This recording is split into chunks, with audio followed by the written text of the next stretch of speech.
माला सिन्हा गुजरे जमाने की बेहद हसीन, बला की खूबसूरत और कमाल की अदाकारा। उन्होंने एक से बढ़कर एक हिट फिल्में दी। अपनी कमाल की अदाकारी से लोगों को अपना कायल बना डाला। यूं तो लाखों करोड़ों का दिल उनके लिए धड़का, लेकिन माला सिन्हा का दिल तो सिर्फ एक के लिए ही धड़का। लेकिन किस्मत ऐसी कि एक ही आदमी से तीन बार शादी करनी पड़ी। वो इतनी कंजूस थी कि घर में कभी एक नौकर तक नहीं रखा, सारे काम खुद ही करती। हालात इतने बुरे हुए कि वेश्यावृत्ति तक करनी पड़ी, लेकिन जिद ऐसी कि अपनी ही बेटी की लव स्टोरी में विलन बन बैठी। आज के इस वीडियो में हम आपको बताएंगे माला सिन्हा की जिंदगी और करियर से जुड़े तमाम अनसुने और हैरान कर देने वाली बातें। वीडियो काफी इंटरेस्टिंग होने वाली है, इसलिए बने रहिए हमारे साथ इस वीडियो के आखिर तक। तुमने मेरा प्यार पाया, लेकिन तुम गरीब थे, बेरोजगार थे। मेरे दिल में शायरी ही नहीं, प्यार ही नहीं, भूख भी है। माला सिन्हा का जन्म 11 नवंबर 1936 को कलकत्ता में हुआ था। उनके पेरेंट्स नेपाली थे, जो नेपाल से कलकत्ता आ गए थे। कम ही लोग जानते होंगे कि माला सिन्हा के बचपन का नाम आल्डा सिन्हा था। उनके आल्डा सिन्हा से माला सिन्हा बनने के पीछे भी एक मजेदार कहानी है। असल में स्कूल के दिनों में सारे बच्चे उन्हें डाल्डा कहकर चिढ़ाया करते थे। इससे परेशान होकर उन्होंने अपना नाम बेबी नज़मा कर लिया। हालांकि जब वो फिल्मों में आई तो एक बार फिर से अपना नाम बदलकर माला सिन्हा कर लिया। माला सिन्हा को बचपन से ही डांस और म्यूजिक का शौक था। उन्होंने बाकायदे इसकी ट्रेनिंग भी ली थी। वो अक्सर स्कूल के नाटकों में हिस्सा लिया करती। स्कूल के दिनों की ही बात है, उनके स्कूल में एक फंक्शन हुआ जिसमें माला सिन्हा भी एक प्ले में हिस्सा ले रही थी। फंक्शन में जाने माने बंगाली फिल्म डायरेक्टर अर्धेंदु बोस भी आए हुए थे। उन्होंने माला सिन्हा को एक्टिंग करते देखा तो देखते ही रह गए। उसी समय उनकी पारखी नजरों ने माला सिन्हा में भविष्य के एक्टर को देख लिया था। वो माला सिन्हा से इस कदर इंप्रेस हुए कि फंक्शन खत्म होते ही वो माला सिन्हा के घर जा पहुंचे। उन्होंने माला के पिता से कहा कि माला में एक्टिंग कूट कूट कर भरी है। उन्होंने पिताजी को समझाया कि वो माला को फिल्मों में काम करने दें। आखिरकार पिताजी ने हामी भर दी, जिसके बाद माला सिन्हा ने बतौर चाइल्ड आर्टिस्ट फिल्मों में काम करना शुरू कर दिया। उन्होंने कई बंगाली फिल्मों में बतौर चाइल्ड आर्टिस्ट काम किया। साल 1952 में उन्होंने पहली बार बतौर हीरोइन अर्धेंदु बोस की बंगाली फिल्म रोशन आरा में काम किया।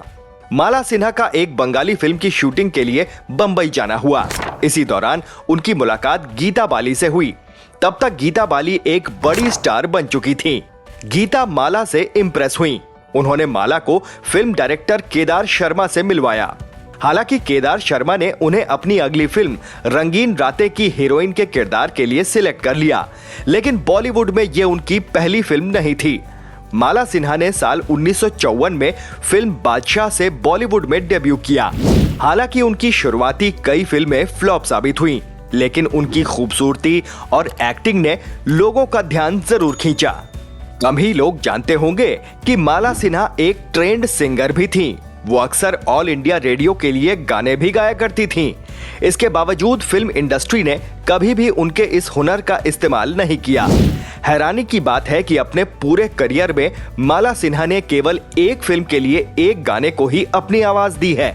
ये फिल्म थी साल 1972 में रामानंद सागर के डायरेक्शन में बनी ललकार, जिसमें माला सिन्हा ने मजे हुए सिंगर मनहर उधास के साथ गाना गाया था।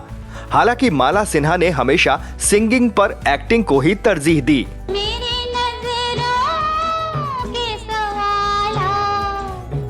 माला सिन्हा की फिल्में सफल तो हो रही थी, लेकिन उनकी अब तक की ज्यादातर फिल्में हीरो सेंट्रिक ही थी, जिसके चलते उन्हें कोई खास फायदा नहीं मिल रहा था।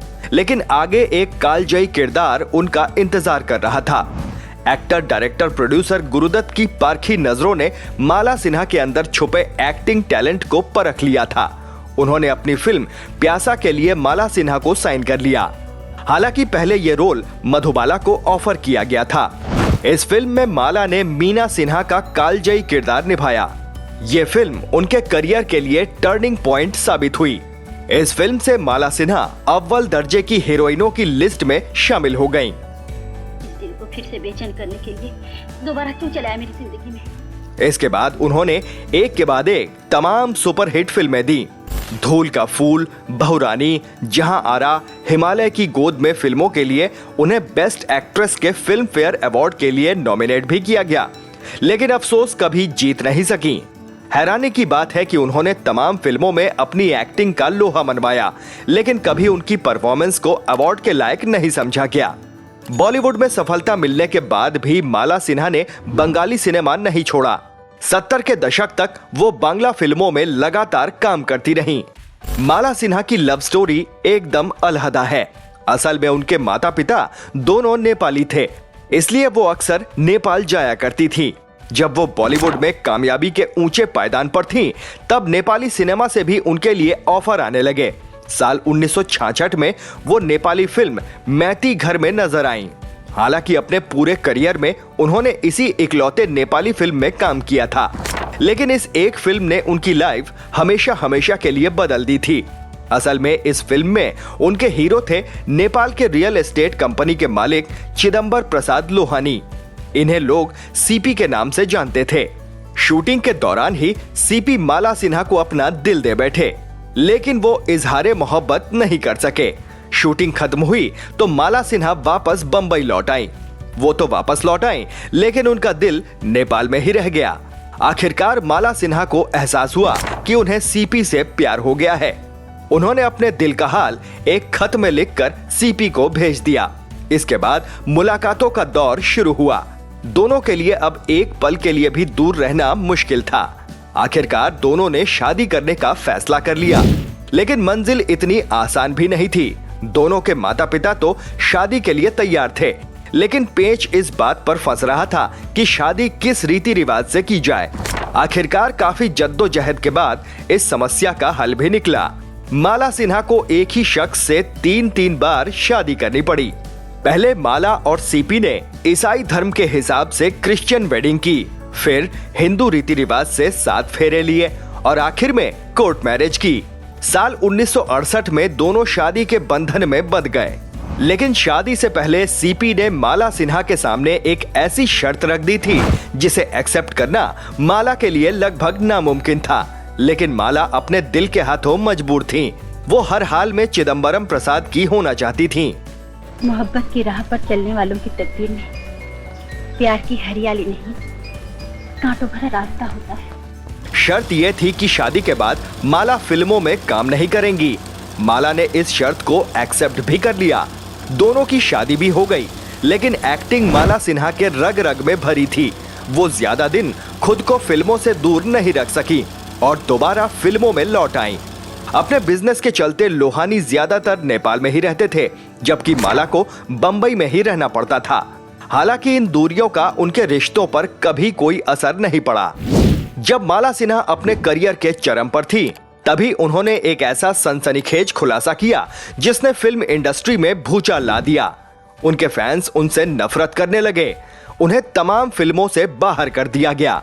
माला सिन्हा ने अपने मुंह से खुद अपने लिए एक ऐसी शर्मनाक बात कही थी कि कोई सोच भी नहीं सकता था। बात है साल 1978 की। उन दिनों माला सिन्हा बॉलीवुड की सबसे अमीर एक्ट्रेस में शुमार हुआ करती थीं। एक दिन माला सिन्हा के घर पर इनकम टैक्स की रेड पड़ी। खबरों की माने तो उनके बाथरूम की एक दीवार से 12 लाख रुपए बरामद किए गए थे। उस जमाने में ये बहुत बड़ी रकम थी। मामला कोर्ट में गया। पैसों को बचाने के लिए माला सिन्हा ने कोर्ट में जो बयान दिया, उसने सबको हैरान कर दिया। असल में माला सिन्हा ने कोर्ट में कहा कि उन्होंने ये पैसे वेश्यावृत्ति के जरिए कमाए हैं। माला सिन्हा अव्वल दर्जे की कंजूस थीं। वो किसी भी तरह से अपने उन पैसों को खोना नहीं चाहती थी।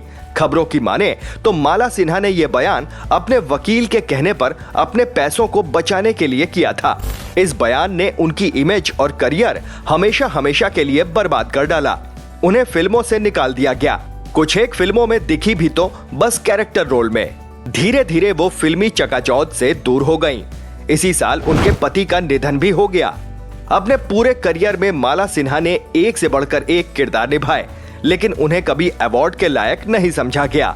हालांकि साल 2018 में फिल्म फेयर ने उन्हें लाइफ टाइम अचीवमेंट अवार्ड से जरूर नवाजा। इसमें कोई दो राय नहीं कि माला सिन्हा एक कमाल की एक्ट्रेस रही, लेकिन एक गलती ने उनका करियर तबाह कर दिया। इस वीडियो पर अपने विचार कमेंट बॉक्स में जरूर लिखें। वीडियो अच्छा लगा हो तो प्लीज इसे लाइक करें और ज्यादा से ज्यादा शेयर भी करें। चैनल पर नए हैं तो सब्सक्राइब करें और नोटिफिकेशन बेल जरूर दबा दें। फिर मिलेंगे एक नए वीडियो के साथ। नमस्कार।